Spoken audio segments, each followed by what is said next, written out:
Buenas, bienvenidos a esta clase del módulo de contabilidad del ingreso 2021. En este video vamos a aprender sobre la unidad número 2 de proceso contable. Específicamente, en este video se encontrarán con la primera parte de esta unidad y la segunda parte en un video posterior. Mi nombre es Carla Bellotti, soy profesora del ingreso desde hace varios años, soy docente también en la facultad en segundo año y cuarto año y hoy los voy a acompañar con esta guía de la unidad 2. ¿Qué es lo que se va a ver en la unidad 2? Vamos a ver el proceso contable, formularios y comprobantes, el contenido de los documentos y la relación que tienen los comprobantes con el IVA. Acá podemos ver qué es lo que tiene esta unidad. Esta unidad, por un lado, va a explicar qué es el proceso contable, que tiene que ver con tres momentos: entrada, procesamiento y salida. Pero nos vamos a centrar dentro de este proceso en la entrada. Y la entrada del proceso contable, ¿qué es para nosotros? Los comprobantes. De este tema comprobantes, que es del que básicamente trata esta unidad número 2, vamos a aprender las funciones, la clasificación, la normativa, el contenido de los mismos y también cuáles son los comprobantes más usuales. Vamos a ver comprobantes comerciales, financieros, vamos a ver su descripción y su importancia. Como ya les dije, este video o esta unidad 2 completa está dividida en realidad en dos videos, donde vamos a ver primero qué funciones tienen los comprobantes, cómo se clasifican, su normativa y su contenido, dejando toda la parte de comprobantes usuales para el video siguiente. ¿Qué es la idea que tenemos nosotros que aprendan ustedes en esta clase? Que incorporen cuáles son las etapas del proceso contable, lo cual es base para el resto de las unidades que vienen más adelante, y cuál es la finalidad de cada una de estas etapas. Que conozcan la importancia, el contenido y la clasificación de los comprobantes respaldatorios que pertenecen a la etapa de entrada del proceso contable. Que incorporen las legislaciones del Código Civil y Comercial sobre los comprobantes, es decir, qué dicen las leyes sobre estos documentos de los que vamos a hablar, y que logre reconocer su importancia, cuáles son los comprobantes más habituales de cualquier operación comercial, la descripción de ellos, la función y el formato de los mismos. Para ello vamos a afrontar esta clase estudiando primero lo que es el proceso contable. Un proceso siempre es un conjunto de etapas sucesivas, ¿sí? A través de las cuales se puede obtener algo, ¿sí? Nosotros tenemos procesos como por ejemplo del sistema respiratorio, donde por la nariz ingresa el aire, nuestros pulmones toman lo que necesitan de ese aire y hay una expulsión, que hay una salida de lo que sería, por un lado, el dióxido de carbono y por otro lado también le llamamos a que haya una salida, el que nosotros podamos vivir. Esa es la finalidad de ese proceso del sistema respiratorio. Más que ver qué es lo que ingresa, qué se procesa y qué sale, qué finalidad tiene. La finalidad es que podamos vivir porque podamos respirar. En este caso estamos viendo el proceso contable. Entonces, estas etapas sucesivas de entrada, de procesamiento y de salida apuntan a que obtengamos una información contable útil para la toma de decisiones. Entonces, en ese momento de entrada es cuando se recoleccionan los datos que se hayan producido, tanto por hechos internos, es decir, hechos que se hayan hecho dentro de la organización, como por hechos externos, ¿sí? Alguna relación que hayamos tenido con el exterior que nos haya provocado algún dato importante para la empresa. Los comprobantes son el soporte de esos hechos que uno llama, pueden ser una venta, una compra, un pago, un cobro, distintas situaciones. Pero lo importante es que esta venta, esta compra, este pago, este cobro, no va a existir si no hay un comprobante que soporte y que diga que esos son los hechos verdaderos. En el procesamiento, lo que vamos a trabajar es en una etapa de tomar estos comprobantes, los vamos a clasificar, los vamos a registrar, vamos a hacer cálculo con ellos, los vamos a almacenar, porque no los vamos a tirar una vez que los usemos, para que quede documentado todo este proceso de entrada. Y la salida, específicamente, es la información, ¿sí? Esta información contable útil tanto para los usuarios internos, es decir, para personas que trabajen dentro de la empresa, para los mismos socios, accionistas, dueños que tengan que tomar una decisión, y también para usuarios externos, que ¿quiénes podrían ser los usuarios externos? Usuarios externos nos podríamos encontrar el fisco, nos podríamos encontrar personas que quisieran adquirir esta empresa o alguna acción de la empresa, nos podemos encontrar los bancos que nos requieren esta información para examinar si nos van a dar un préstamo o no nos van a dar un préstamo. Entonces, este proceso contable es lo que nosotros realmente estudiamos en contabilidad. Cómo registramos esa entrada de datos a través de los comprobantes, cómo los procesamos y que finalmente vamos a producir una información contable útil para la toma de decisiones. Bien, ya sabemos que la entrada son los comprobantes. Del procesamiento yo nombré 4 etapas básicas en el slide anterior. Hablé de clasificación, registración, cálculo y almacenamiento. ¿Clasificar qué significa? Que yo voy a tener un alto así de comprobantes de venta, de compra, de pagos, de cobros, y para poder procesarlos, lo primero que tengo que hacer es ordenarlos cronológicamente, ¿sí? Porque no puedo poner primero una venta que se hizo después y luego una venta que se hizo antes. Eso van a ver más adelante cuando hablemos del libro diario, que no puede realizarse de esa manera. Lo mismo entre ellos los comprobantes. Yo no puedo poner un comprobante de venta de una mercadería que todavía no tengo el comprobante de compra, ¿sí? Este orden cronológico de los hechos y de las situaciones es muy importante. Luego voy a registrar. Registrar por ahora vamos a decir que es anotar ese hecho. Es decir, tengo una factura que habla de que hice una venta, voy a anotar, he hecho esta venta a tal persona. Vamos a ver después cómo en contabilidad nosotros hacemos esas anotaciones. Luego vamos a calcular, ¿sí? Todas las operaciones, estos hechos que hablábamos que estaban respaldados en los comprobantes, generan cambios en el patrimonio de una empresa, ¿sí? Vender significa, se supone que algo he ganado, porque si yo voy a vender algo, lo voy a vender más caro que lo adquirí. Entonces va a haber un cambio en mi patrimonio, ¿sí? Lo mismo que si voy y compro algo, se va a modificar ese patrimonio de alguna manera. Lo mismo que si voy y pago la luz, voy a tener menos plata porque fui y pagué la luz. Entonces lo que vamos a hacer es calcular, es poder ver, dilucidar en cuánto cambia ese patrimonio, ya sea en su calidad o en su cuantía. Y finalmente vamos a ir al almacenamiento. Como les decía en el slide anterior, una vez que yo utilizo el comprobante, no debo tirarlo. Ya vamos a ver por qué, porque son tan importantes los comprobantes, sino que debo guardarlos y también debo guardar todo lo que yo haya registrado en base a esos comprobantes.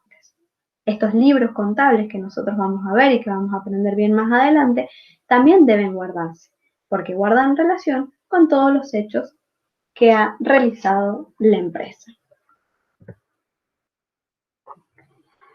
Bien, vamos específicamente a ver qué son los comprobantes. Y para hablar de comprobantes, primero voy a hablar de los formularios. Ustedes seguramente han visto un formulario alguna vez en la vida. Cuando uno va a, por ejemplo, a algún registro, cuando acompañamos a alguien a la compra de un auto, por ejemplo, nos vamos a encontrar con un formulario. ¿Qué es un formulario? Es un papel, nada más, que tiene algunas cuestiones preimpresas. Vieron que puede decir nombre y apellido, fecha de nacimiento, estado civil, pueden haber muchos detalles. Pero de información está vacío. Eso es un formulario.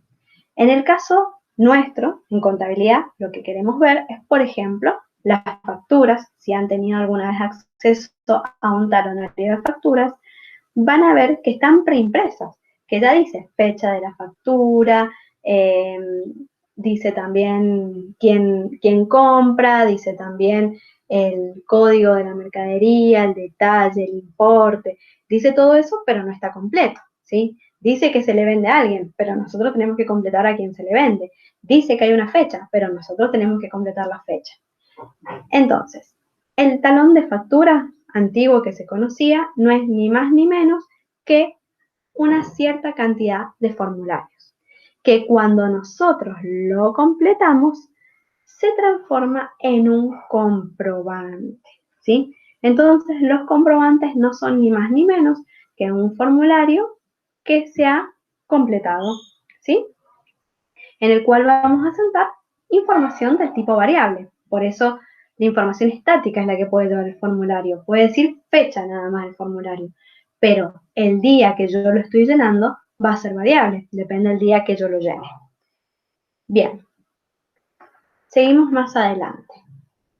¿Qué funciones tienen los comprobantes o qué importancia tienen los comprobantes? Tenemos de tres tipos: contabilidad, de control y jurídica. Esta función contable que tienen los comprobantes tiene que ver con lo que hemos estado hablando. Son la base para poder realizar una registración.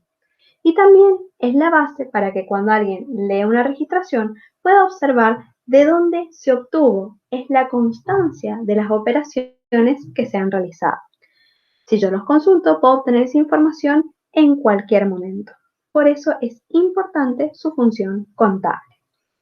Tienen también una función de control, ¿sí? Nosotros podemos fiscalizar, podemos controlar con esos formularios, con esos ahora documentos, ahora comprobantes, y podemos individualizar a las personas que han participado en esta operación, ¿sí? Podemos decir, tal es el vendedor, tal es el comprador. También podemos individualizar sus responsabilidades. Tal persona es la vendedora, tal persona es la compradora y esa persona compradora aún no ha abonado la mercadería, o sea, que debe. O esa persona compradora ha abonado la mercadería, pero la persona vendedora todavía no se la ha enviado. Entonces, como cuando vamos a un lugar y compramos algún artefacto grande, una cocina, por ejemplo, y tenemos que esperar que el flete nos lleve la cocina a la casa. Entonces, esta función de control que tienen los comprobantes nos permite decir, mire, yo lo pagué la cocina, pero todavía no me ha llegado, ¿sí? Queda claro quién es el que tiene la responsabilidad.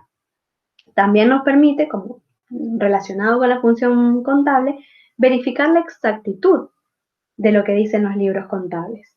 Porque a veces uno puede exhibir el libro contable y nos digan, por ejemplo, de la FIP, bueno, pero a ver, muéstreme de dónde usted registra que existió esta venta. Nosotros tenemos los comprobantes que permiten controlar que esa venta fue así. De esa manera se puede evitar el ocultamiento de operaciones y la evasión fiscal. Finalmente tenemos una función jurídica también. Estos comprobantes cumplen una función jurídica y es porque son un medio de prueba escrita, ¿sí? Sirven frente a terceros. Está muy relacionado con lo mismo que veníamos hablando con la función de control. Función de control yo podía establecer estas responsabilidades. Entonces yo al establecer responsabilidades también sé a quién exigirle. Si yo soy un vendedor que vendí y me quedaron debiendo parte de la mercadería y llega el día que me dijeron que me iban a pagar y no me pagan, yo tengo ese comprobante para ir ante la justicia y pedir que la persona me pague, ¿sí? Por eso es muy importante guardar estos comprobantes, almacenarlos, más allá de la obligatoriedad de almacenarlos que vamos a ver más adelante. Bien, estos comprobantes o los comprobantes en general pueden ser comprobantes internos y comprobantes externos. Y esto tiene que ver con quién los emite. El comprobante interno es emitido por el empresario, por la empresa que nosotros estamos mirando. Y el comprobante externo es un comprobante que le emiten hacia la empresa, que le emiten hacia el empresario, ¿sí? Estos comprobantes internos a su vez tienen otra clasificación, que es decir, de uso externo o de uso interno. ¿Qué quiere decir? El comprobante interno se genera dentro de la empresa. Si es de uso externo, va a salir de las fronteras de la empresa. pero si es de uso interno, se va a quedar dentro de las fronteras de la empresa. ¿Qué ejemplo sería este con algún comprobante que ustedes puedan haber visto antes de que pasen al segundo video donde se los explicamos uno por uno? Yo genero una venta, ¿sí? Si yo le vendí a una persona, yo voy a confeccionar la factura de venta. Pero esa factura de venta que confecciono no me la voy a dejar yo, se la tengo que dar a la persona a la cual le vendí. Entonces, se genera dentro de las fronteras de la empresa, lo realiza el empresario, por eso es comprobante interno, pero va a salir de las fronteras de la empresa. Y es por eso que va a ser de uso externo. En el caso de uso interno tiene mucho que ver con comprobantes que se utilizan para registrar cuestiones que pasan adentro de la empresa. Supongamos que una sucursal de la empresa le manda a otra mercadería. Vieron que a veces las sucursales se quedan sin mercadería y pueden ser abastecidas por otra sucursal. Entonces, ¿qué va a hacer? La sucursal, al mandar una mercadería a otro lado, va a tener que emitir un comprobante de que esa mercadería no está en la sucursal A y va a pasar a la sucursal B. Ese comprobante es interno porque lo emite la misma empresa y va a ser de uso interno porque jamás va a salir de la frontera de la empresa. ¿Va a salir de una de las sucursales? Sí, a otra, pero no va a salir de esa empresa para ir a un tercero, a otra persona que no esté adentro de la empresa. Y los comprobantes externos son esos comprobantes que emiten terceros y que son recepcionados por la empresa. Este caso sería al revés de lo que habíamos visto en el comprobante interno. Si nosotros realizamos como empresa una compra, el externo, la otra empresa, va a confeccionar un comprobante que va a venir hacia nosotros, va a ingresar adentro de la empresa. Y estas son las principales clasificaciones que tienen los comprobantes en general. Tiene que quedar claro el comprobante interno y el comprobante externo. Interno lo genero dentro de la empresa, externo se genera afuera, y dentro de lo que yo genero dentro de la empresa puede usarlo alguien afuera, es decir, que sale de la frontera de la empresa, o se usa dentro de la empresa, queda en las fronteras de la empresa y es de uso interno. Bien, vamos con el tema de archivo y conservación.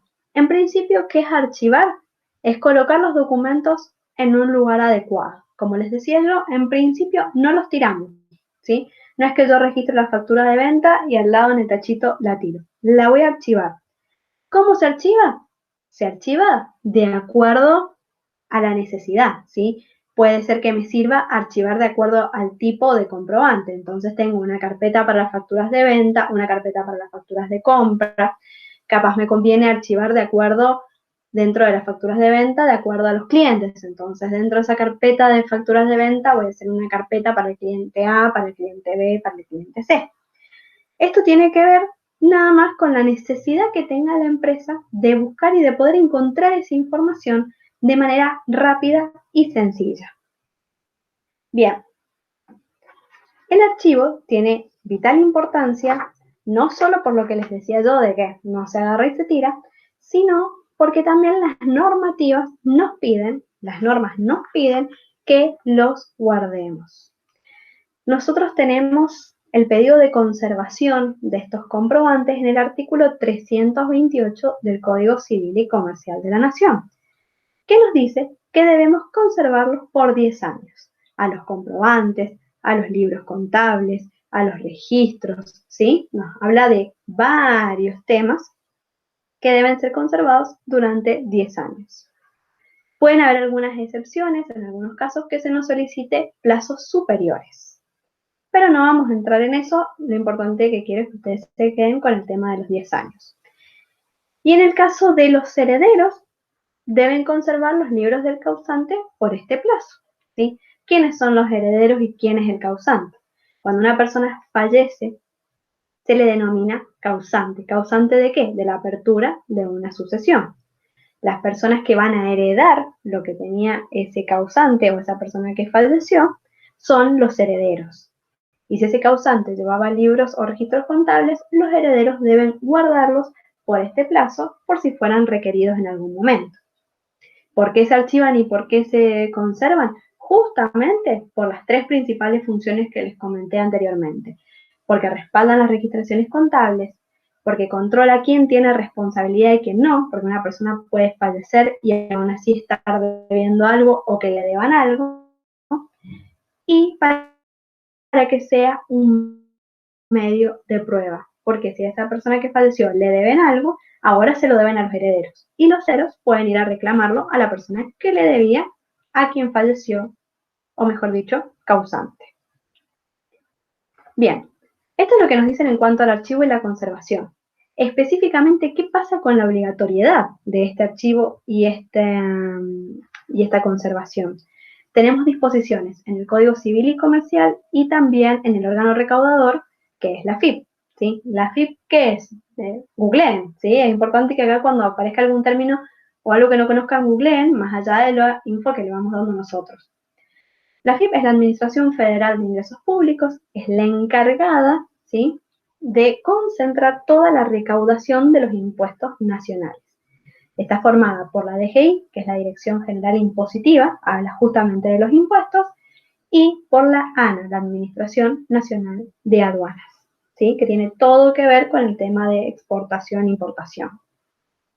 Esta entidad es la que aplica los tributos, la que recauda, la que fiscaliza, es decir, la que controla, de acuerdo a las normas vigentes, tanto en el plano interno como en el plano exterior.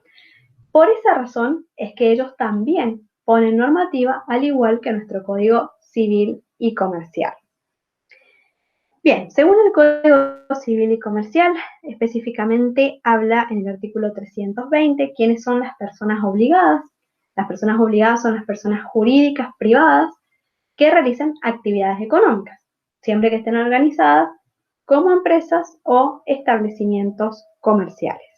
Y deja excluido en algún punto a las personas humanas que desarrollan profesiones liberales o actividades agropecuarias, y no vamos a entrar en todo ese detalle, pero sí es importante que ustedes entiendan que hay disposiciones en el Código Civil y Comercial, que hay disposiciones de la FIP y que específicamente estas disposiciones obligan a las personas jurídicas privadas a guardar esta información, ¿sí?, a llevar su registro y a guardarlo. Y en el artículo 321 nos dicen de qué manera vamos a llevar la contabilidad, ¿sí? Dice que va a ser llevada sobre una base uniforme de la que resulte un cuadro verídico de las actividades y actos que deban registrarse, ¿sí? Entonces, ¿cómo llevamos esa contabilidad? En un registro, que quede claro que es verídico, eso ya más adelante van a ver cómo es, que quede claro que es verídico, que quede claro cuál es la operación, que quede claro cuáles son las actividades que se han realizado, las responsabilidades, la individualización de las personas que participaron en esa operatoria. Y todo esto nosotros lo podemos demostrar con nuestra contabilidad, pero que está respaldada en los comprobantes. Y esa es la razón por la que nos piden que obligatoriamente conservemos y archivemos los comprobantes. En este cuadro hemos hablado de muchísima información y me tomé el trabajo de hacerlo con la guía de estudio que tienen ustedes. Les he hablado mucho de lo que está en la guía, ustedes pueden leerla y van a reconocer que algunas cosas hasta se las leí específicamente de la guía para poder indicarles cuál es el camino cuando las lean, ¿sí? Esto es para que ustedes se ubiquen. Cuando yo leí o me fui y dije artículo 320, dije artículo 321, es lo que ustedes se van a encontrar, y si se vuelven a esta grabación van a tener la interpretación. Es por ello que hice referencia y algunas cuestiones se las leí tal cual. Bien, dicho todo esto, vamos a pensar ahora en estos documentos, en estos comprobantes, ¿qué datos tienen? Los primeros que tenemos son los datos fijos, ¿sí?, los que hacen que sea un formulario. ¿Se acuerdan que formulario dije datos fijos que están preimpresos? Y después sí vamos a ver unos datos variables. Vamos a tener los datos del comprobante, ¿sí? El nombre que tenga ese documento, llámese factura, recibo, remito, los que van a ver más adelante. La letra que lo identifica. Vamos a ver antes de que termine este video con qué letras se identifican los documentos. Y las palabras original, duplicado, triplicado, ¿sí? ¿Qué significa esto? Original es el principal, el que uno escribe con lapicera, si me voy de nuevo a hablar de esos formularios, esos talones de facturas. Duplicado es el que sale con el carbónico abajo. Triplicado tiene otro carbónico abajo. Ya vamos a ver por qué hay estas distinciones y para qué se usan. Vamos a tener también los datos del vendedor, ¿sí? El nombre y el apellido de quien vende o la razón social o denominación social, que son a veces esos nombres fantasía, que uno lee librería Espantapájaros de Pepito Honguito, ¿sí? Entonces esa denominación social es la librería Espantapájaros de Pepe Honguito, que es el dueño. El domicilio y el quit de este vendedor, el domicilio, obviamente, el domicilio donde genera las actividades, y quit es esa clave única de identificación tributaria que tienen las personas que realizan actividades comerciales. La categoría frente al IVA, que más adelante las vamos a ver, los números de inscripción frente a los ingresos brutos y la fecha en la que inició sus actividades. Finalmente, si el documento está impreso, como les decía yo, el talonario de facturas, nos vamos a encontrar los datos de la imprenta y de la impresión, es decir, la razón social o el nombre del dueño de la imprenta, el quit, el domicilio, la habilitación municipal, la fecha en la que se imprimieron, ¿sí? El primer y último documento impreso, el CAI, que es un número de identificación que tienen los comprobantes, y el vencimiento de estos comprobantes. Estos son los datos fijos que yo me puedo encontrar en un talonario, ya sea de facturas o de cualquier otro comprobante. ¿Qué es lo que varía? Y lo que varía es el comprador, porque el vendedor en sus propios papeles va a ser siempre él. El que va a variar es el comprador. Entonces, ¿qué es lo que vamos a tener que llenar a mano para transformarlo en un documento comprobante? Es el nombre y apellido y razón social del comprador, el domicilio de este comprador, su número de quit y su inscripción ante el IVA. Y los datos de la operación, que eso es obvio que siempre cambia. La fecha de la operación, la descripción de esta operación, la alícuota y monto de impuestos. Vamos a hablar nosotros específicamente del IVA en el ingreso, pero hay otros impuestos más, hay retenciones también. La condición de la venta, ¿sí? Las ventas pueden ser al contado o a plazo, ¿sí?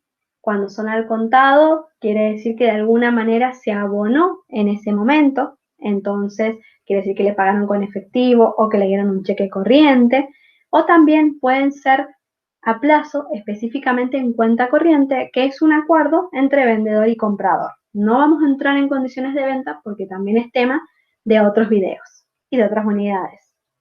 Y la relación que tengan con otros documentos. Es decir, si yo emití una factura, como les decía eso, me compré la cocina y venía la factura y cuando me traen la cocina van a venir con otro papelito que dice que me traen la cocina. Ese van a ver más adelante que se llama remito. Esa factura y ese remito están relacionados. Entonces, entre ellos van a tener una indicación. La factura va a decir número de remito tanto y el remito va a decir número de factura tanto. Bien, para recapitular un poco en las filminas anteriores, hablamos qué es lo que contienen los documentos. Por un lado, datos fijos, siempre fijo el que lo va a emitir, ¿sí? El vendedor tiene que ser un dato fijo. Esto es con factura. Yo no puedo tener un talonario en blanco y decir, bueno, este es factura, este es remito, lo que yo quiero. No. Este es factura, este es de remitos, este es de recibos, ¿sí? Y los datos de la imprenta, que son los que generaron ese comprobante. Los datos variables siempre el que compra y la fecha de la operación y todos los datos referidos a la operación. Y ahora nos vamos al último tema de este video que les decía cuando les hablaba del IVA, les decía que más adelante íbamos a ver esas categorías. Bien, el IVA es el impuesto al valor agregado, ¿sí? Es un impuesto de carácter nacional, es decir, que se aplica en todo el país y tiene como hecho imponible, es decir, hecho imponible se refiere a sobre qué aplicamos el IVA, es la venta de cosas muebles, locaciones y prestaciones de servicio, ¿sí? Bien, venta de cosas muebles, la venta de cualquier mercadería, si vendo una lapicera. Las locaciones y las prestaciones de servicios tienen que ver con estas actividades que no es específicamente vender, sino que es realizar alguna otra actividad, por ejemplo, un servicio de banquetes, una planificación de bodas, por ejemplo, sirve como, se trata como prestación de servicio. Y también está relacionada con este impuesto al valor agregado. Bien, ¿qué categorías encontramos nosotros en el impuesto al valor agregado que definen o tienen mucha relación con la persona que emite los comprobantes? Las personas que emiten comprobantes se pueden llamar responsable inscripto, responsable monotributista o responsable exento o no alcanzado. Los responsables inscriptos los tenemos que pensar como los contribuyentes más grandes, es decir, las personas que pagan impuestos más grandes. Me hace pensar en sociedades anónimas, en sociedades de responsabilidad limitada, ¿sí? Tenemos que mirar empresas grandes. Después tenemos los responsables monotributistas, ¿sí? Que son personas o pueden ser empresas también que realicen actividades pero a un menor nivel, ¿sí? Entonces como que estamos viendo un contribuyente un poquito más chiquito. Y después tenemos los exentos o no alcanzados. Los exentos son los que el IVA menciona, dice todas estas actividades están grabadas, pero por tal condición no tiene que abonar el IVA. Y los no alcanzados son los que esas operaciones no están alcanzadas por el impuesto, es decir, el impuesto no se va a calcular. Bien, cuando el emisor de un comprobante es responsable inscripto, puede emitir solo dos tipos de factura. Va a emitir factura A o factura B. O, no me adelanto, documentación tipo A, documentación tipo B. Si el receptor también es responsable inscripto, vamos a ir por documentación tipo A. Solo en ese caso existe la documentación tipo A, cuando un responsable inscripto se lo emite a otro responsable inscripto. Pero si este responsable inscripto le emite a cualquiera de los demás, responsable exento, monotributista, un consumidor final, que seríamos nosotros yendo a cualquier negocio a comprar caramelos, va a tener que emitir el responsable inscripto la factura B. El responsable inscripto, en el caso que sea exportador, cuando le emite una factura a una empresa o persona del exterior, porque está exportando, está sacando mercadería del país hacia otro país, su documentación va a ser del tipo E. Los responsables monotributistas, los exentos y los no alcanzados, a cualquier categoría le van a emitir factura C. O sea que el único que genera diferencias es el responsable inscripto. De responsable inscripto a responsable inscripto, A. De responsable inscripto a otros, B. Si este responsable inscripto es exportador, emite una documentación del tipo E. Y los monotributistas, exentos y no alcanzados emiten documentación del tipo C. Bien, con esto hemos llegado al final de este primer video y para ello me voy a volver al mapa de la clase para poder conversar un poco de qué hemos visto. Esta clase les presenté el proceso contable, les dije que constaba de una entrada, un procesamiento, una salida, que nosotros nos íbamos a centrar en la entrada y ahí fue cuando hablamos de comprobantes, hicimos la diferencia entre formularios y comprobantes, vimos sus funciones, ¿sí? Donde teníamos que era contable, de control y teníamos la función, esto es clase en vivo, ustedes lo ven grabado, pero esto es clase en vivo, habíamos dicho contable, de control y jurídica. Vimos la clasificación de estos comprobantes, vimos la normativa que hablaba del Código Civil y Comercial de la Nación, que hablábamos que la FIP también daba algunas opiniones sobre esto, algunas reglamentaciones sobre esto, mejor dicho. Vimos el contenido, vimos que había un contenido fijo y que había un contenido variable. Vimos que depende de quién lo emitía, estos comprobantes se clasificaban en internos o externos, que dentro de los internos decíamos de uso interno y uso externo. Y para finalizar, comprendimos el tipo de comprobante que se emitía de acuerdo a la clasificación en el IVA, que ahí vimos que habían comprobantes de tipo A, B, E y C. Con esto finaliza el primer video, la primera parte de la unidad número 2. Ustedes, todo este contenido que yo les comentaba en el video, que yo he mediado en el video, ustedes lo tienen en el legajo de la información de la materia, ¿sí? En cada unidad Ustedes tienen la teoría de la materia y esto está descrito, nada más que acá tienen un poquito más de explicación. Pero todo lo que nosotros decimos en los videos, ustedes lo encuentran también en ese material. Espero que haya sido de su utilidad esta clase, que les sirva. Ante cualquier duda pueden consultar, tienen en la plataforma todos los medios de comunicación para consultarlos. Muchas gracias por haber llegado hasta el final del video y con esto ya finalizamos la transmisión. Hasta luego.